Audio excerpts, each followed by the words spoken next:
mereka itu yang satukan Tuhan. Masalahnya banyak orang kawin yang satukan. Kita nggak bisa loh bilang karena kita menikah terus kita diberkati di gereja terus itu Tuhan yang satukan. Tidak mesti, karena banyak orang datang ke gereja cuma karena butuh legalitas mau menikah. Iya apa ya? Nggak usah angkat tangan. Dalam hati saja. Saya buka-bukaan aja ini yang terjadi. Ada yang datang sama saya, Bu, ibu terima pemberkatan nikah nggak? Kenapa? Kamu gereja di mana? Saya nggak punya gereja. Tapi saya mau diberkati. Banyak begini. Ini yang bertobat begini nih saudara. Karena butuh legalitas. Dan apakah kita bisa bilang itu mereka yang satukan Tuhan? Ada kalau dia mau bertobat, mungkin dulu tidak Tuhan yang satukan, ketemu karena setan. Tapi karena mau bertobat diberkati bisa. Tapi tidak semua. Saya ketemu nih suami istri berantem terus. Istrinya dipukul, suaminya narkoba, istrinya narkoba, berantem satu saat. Yaudah saya ketemu deh kalian, ayo. Waktu saya ketemu mereka berdua, yang nomor satu saya tanya, kamu ketemunya di mana? Istri saya ini LC karaoke, saya pelanggan. Menurut saudara orang kayak ketemu di dugem begini ini Tuhan yang satu kan? Terus nanti mereka ke gereja karena mereka Kristen mau dapat surat. Hello, jangan mempermainkan Tuhan. Dan kau hidup menyakiti Tuhan dan kau bilang kau Tuhan yang satukan. No, makanya banyak perceraian terjadi di gereja, di kalangan orang Kristen. Karena bukan Tuhan yang satukan, setan. Apalagi anak-anak muda sekarang pacaran melakukan hubungan seks. Karena sudah terlanjur, akhirnya terpaksa menikah, kan sudah terlanjur. Apakah itu Tuhan yang satukan? Hei, jangan sembarangan bicara bagaimana kita ini sering kali menghina Tuhan dan tidak menghormati Tuhan. Tapi hari ini kita harus tahu rancangan Tuhan bagi sebuah pernikahan itu besar. Tapi setan berusaha menggagalkan. Dan hari-hari ini banyak orang yang dipakai Tuhan dalam keluarga justru menjadi kaki tangannya setan untuk menggagalkan rencana Tuhan. Contoh, ada suami-suami yang dipakai setan.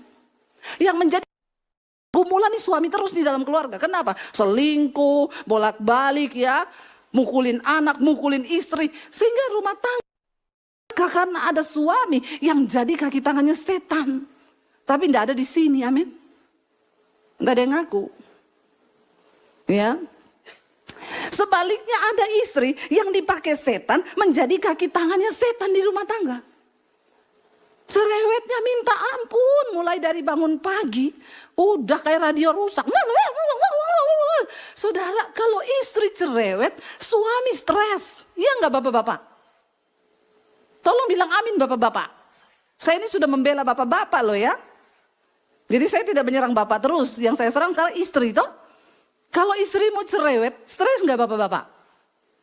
Oh enggak ya? Ya udah ibu-ibu cerewet aja. Ya. Sampai ada satu cerita istrinya cerewet banget saudara. Di belakang rumah sama suaminya karena dia udah jengkel, dia cemplungin istrinya. Ya, tiba-tiba malam-malam ada jin datang di rumahnya. Suaminya tanya, kau siapa? Saya penunggu seumur itu. Kenapa? Astaga, itu perempuan cerewet sekali di dalam. Saya nggak tahan. Bayangkan sampai setan aja keluar loh. Ya, saking nggak tahan sama istri cerewet. Ibu-ibu, kalau kau tuh cerewet terus, suamimu kehilangan damai sejahtera, anak-anakmu kehilangan damai sejahtera. Suami pulang kerja, bukannya disambut, ya pak, enggak apa-apa. Memang keadaan lagi lesu sekarang. Kalau belum dapat uang banyak, kita doa yuk, karena kita punya Tuhan yang hebat. Suami kalau digituin, wow enggak, bapak-bapak. Ini bapak-bapak ini nggak ada ekspresi memang ya. Saya sudah setengah mati ngomong, dia diam saja di situ. Bilang amin kek. Tolong didukung perkataan saya ini. Amin bapak-bapak. Terpaksa. Jadi kalau istri ya datang suami kayak begitu, kita kasih dukungan, kita rangkul, kita doa. Kan suami juga terenyuh saudara. Suami gila yang mau cari perempuan lain kalau istrinya model begini. Amin. Iya. Sebaliknya dalam rumah ada anak yang dipakai setan untuk bikin hilang damai sejahtera orang tua. Contoh nih anak setiap hari kau main HP terus. Nggak keluar kamar sampai jam 12 siang. Nanti mamanya marah-marah. Kau tuh dipakai setan anak-anak. Jangan kau membangkitkan amarah di hati orang tuamu. Alkitab bilang, hai anak-anak hormati orang tuamu. Supaya lanjut umurmu. Anak-anak yang suka melawan orang tua itu cepat mati. Ini saya yang ngomong nih, firman Tuhan yang ngomong. Nggak usah manis-manis sekarang ngomong. Iya. Tidak ada orang tua yang mau menjermuskan anaknya itu ke jalan yang jahat. Kalau orang nasihati kau, orang tua nasihati kau, itu benar. Jangan temanmu terus yang kau dengar. Amin anak-anak muda. Yang merasa muda bilang amin. Kecuali kau sudah tua. Kalau orang tuamu kasih nasihat, dek bangun pagi dek, bergerak dek, jangan pegang HP terus dek. Nanti kau tidak sehat, itu benar saudara. Kalau kau tidak mau mendengarkan kata-kata nasihat orang tuamu, kau terpaksa harus berhadapan dengan peristiwa dan pengalaman pahit. Yang akan mendidik hidupmu kelak dan baru kau akan tersadar, iya benar ya orang tuaku ngomong. Saya ini mengalami saudara, sampai saya hampir bunuh diri di masa muda saya. Kenapa? Ya kalau saya memang gak ada didikan firman, saya gak tahu firman. Ya, makanya ayo anak-anak muda. Sekarang itu anak-anak muda tuh banyak loh, umur 20 sudah kena diabetes, gagal ginjal. Ada yang udah kena stroke. Kalau kau kena stroke kau bikin rusak, bikin susah orang tua. Sekarang kau gak dengar kalau dibilang jangan makan yang manis-manis. Ya pesan terus tuh boba-boba terus, apalagi ada GrabFood, ada ya GoFood, tinggal pesan aja tuh. Terus main HP seharian di kamar. Bagaimana nggak penyakit datang? Nanti kalau kau sudah kena stroke, ya emang. Terus nanti orang tua antar ke toilet, berak dicebokin. Kok kau bikin repot orang tua ya? Kalau kau tidak bisa berdampak baik dalam keluarga, setidaknya jangan merepotkan. Saudara, kita harus berjuang dalam keluarga ini. Kenapa? Karena ada rencana Tuhan yang harus kita genapi bersama. Dan ini menjadi tujuan kita. Dan kita harus bekerja sama. Karena setan juga berusaha terus menggagalkan.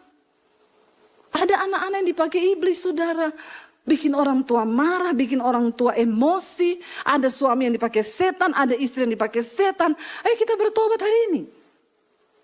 Lalu bagaimana itu semua bisa terjadi? Kita buka Efesus pasal yang ke-5. Ayat 22 sampai ayat 31 saudara. Ya, ini kunci dalam rumah tangga supaya firman Tuhan tuh selalu kasih kita jalan keluar kok. Tuhan gak suruh kita begini terus ya terserah kamu bagaimana. Enggak, ada petunjuk. Tapi persoalan kita mau gak? Baca sama-sama ayat ini, terutama suami dengan suara yang keras karena ini ayat favorit para bapak-bapak. Baca yang kencang 1, 2, 3. Hai istri, tunduklah kepada suamimu seperti kepada ibu-ibu gondok dengar ayat ini. Bu, saya harus tunduk sama suami seperti sama Tuhan. Hello, gak salah. Dan bapak-bapak banyak pakai ayat ini untuk nyerang istrinya. Istri baru ngomong satu kata, dengar ya. Kamu baca itu Efesus pasal 5 ayat 23, 22 itu baca. Jangan dilewatin dulu nih ayat, balik lagi supaya bapak-bapak senang.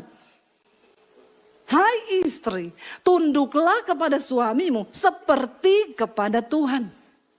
Ibu-ibu jangan protes dulu, sabar. Bapak-bapak jangan senang dulu, masih ada koma. Ya, jangan langsung yes, ini ayatnya saya catat nih. Di berapa nih pulang saya tunjukkan sama istri saya. Koma, ya. Yang berikutnya dikatakan begini. Karena suami adalah kepala istri sama seperti Kristus. Yang adalah kepala jemaat, dia yang menyelamatkan tubuh. Istri, kita ini disuruh tunduk sama suami seperti sama Tuhan. Kenapa? Karena suami kita hidup seperti Kristus. Amin bapak-bapak. Kalau bapak-bapak hidup seperti Kristus hidup, ini enggak usah kau ngomong. Kayak di keraton itu loh, istrimu datang sudah jongkok dari jauh. Amin bapak-bapak. Amin ibu-ibu.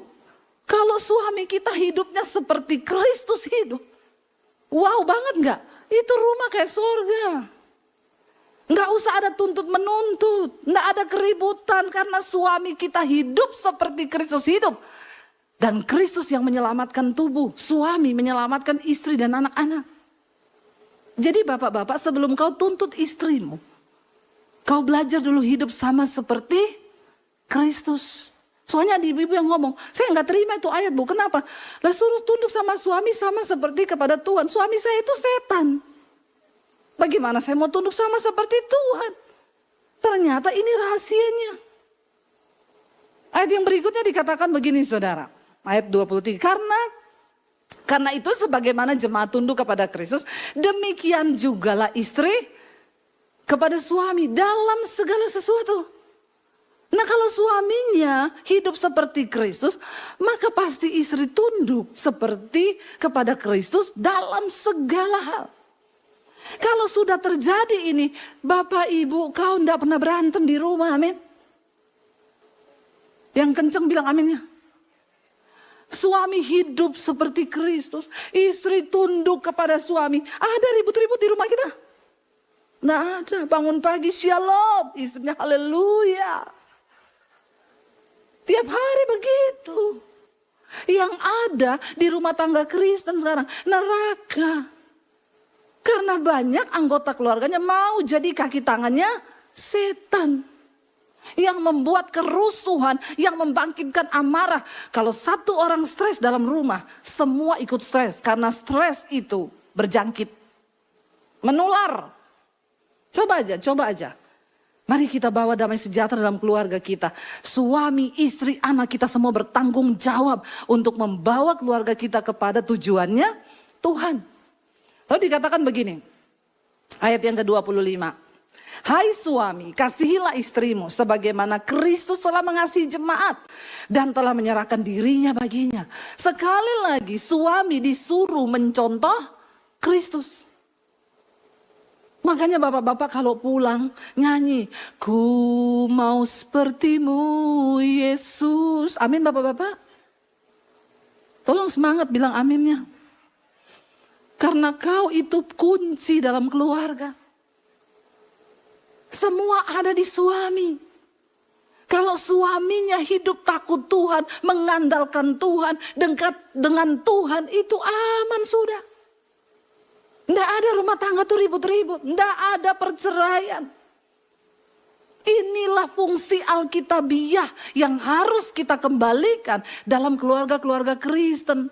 Kenapa banyak keluarga Kristen cerai? Terus kita bilang apa yang disatukan Tuhan? Tidak boleh. Orang kalau Tuhan yang satukan tidak mungkin cerai. Karena dasarnya sudah benar Tuhan.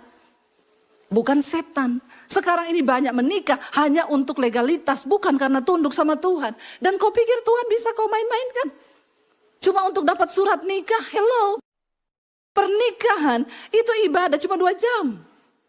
Tetapi kehidupanmu yang menghormati Tuhan selama pernikahan itu yang harus kau bangun. Amin.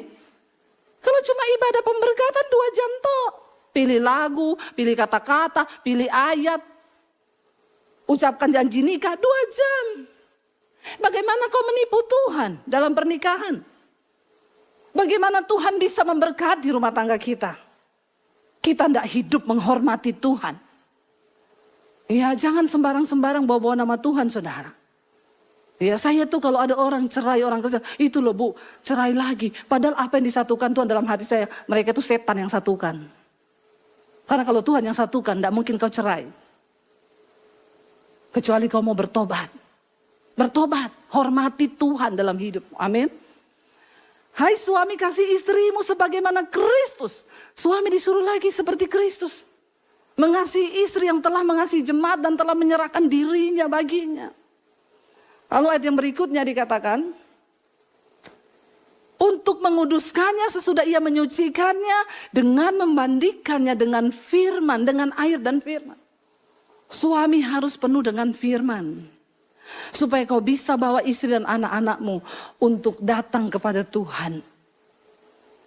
Saya kemarin bacakan kesaksian di Mesbah Doa. Seorang ibu, Shalom Bu Debbie, saya mau bersaksi. Saya ini Kristen dari lahir Bu. Dan saya menikah dengan suami yang tidak percaya Tuhan. Dia bukan beragama Kristen. Dan saya itu ada 2 tahun Bu hidup dalam depresi. Kami tidak pernah ke gereja. Karena suami saya nggak kenal Yesus. Dan saya juga malas, saya cuma Kristen KTP. Jadi saya depresi berat 2 tahun Bu. ketakutan, khawatir, kondisi keuangan bermasalah. Sampai satu saat suami saya itu bilang begini, coba kau bacalah itu firman Tuhanmu. Dengarinlah khotbah-khotbah itu di YouTube banyak. Suaminya ini padahal bukan orang Kristen, tapi dipakai Tuhan. Mungkin ada iman di hati kali, dia diam-diam dengar-dengar khotbah kali di YouTube. Suaminya yang tunjukin channel saya ke istrinya. Dan istrinya bilang, Bu, puji Tuhan, saya sangat bersyukur Bu. Saya bisa ketemu dengan firman Tuhan, khotbah-khotbah Ibu. Sekarang setiap hari saya dan suami. Akhirnya suaminya itu bilang gini, supaya kamu ndak stres, kamu dengerin khotbah dan hari Minggu ayo kita cari gereja. Dia bilang begini, saya pikir suami saya ini cuma karena biar saya sembuh aja dia ajak ke gereja. Tapi ternyata tidak Bu, dia ikut temani saya ibadah. Setelah itu bahkan sampai hari ini Bu, suami saya sekarang sudah ikut ke gereja.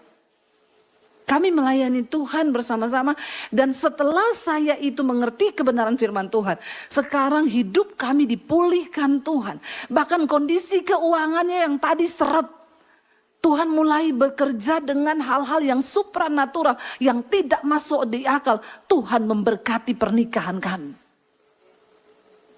Enggak ada saudara, enggak ada cara lain supaya pertolongan Tuhan terjadi di hidup kita. Selain kita ini datang kepada Tuhan, menghormati Tuhan dalam hidup kita. Kenapa saudara? Tuhan bilang begini, siapa yang menghormati aku akan kuhormati. Bayangkan loh kalau Tuhan menghormati kita tuh kayak apa saudara. Kita dihormati orang tinggi aja, dihormati pejabat aja seneng. Apalagi Tuhan bilang siapa menghormati aku akan kuhormati. Sebagai anak muda kalau kita hidup menghormati Tuhan, menjaga kekudusan hidup, mengikuti nasihat orang tua, masa depanmu itu dipelihara oleh Tuhan. Bapak-bapak, kalau kau menjadi suami yang menghormati Tuhan, mengasihi istri, membawa istri dan anakmu datang kepada Tuhan, maka tidak ada perkara yang mustahil dalam bisnis pekerjaanmu. Tuhan turut bekerja.